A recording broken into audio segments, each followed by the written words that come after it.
ઓ મને લાગતું હતું જાનું કે તું મારી થઈને રે રેવાની. મને લાગતું હતું જાનું કે તું મારી થઈને રે રેવાની. પણ હું ભૂલી ગયો તો કે પારકી કદી પોતાની ન થાય રે. હું ભૂલી ગયો તો કે પારકી કદી પોતાની ન થાય રે.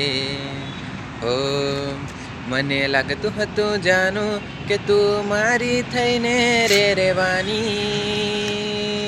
મને લાગતું હતું જાનું કે તું મારી થઈને રે રેવાની.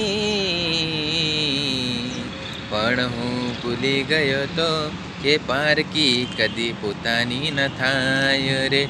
હું ભૂલી ગયો તો કે પારકી કદી પોતાની ના થાય રે. હેલો ફ્રેન્ડ્સ, જય માતાજી. કેમ છો? મજા આવે? લાઈક શેર ને સબસ્ક્રાઈબ કરી દો આપણી એમડી રાઠોડ યુટ્યુબ ચેનલને. અને ટીમલી આવતી રહેશે થોડા દાડામાં. મોજ કરો, ફૂલ મોજ.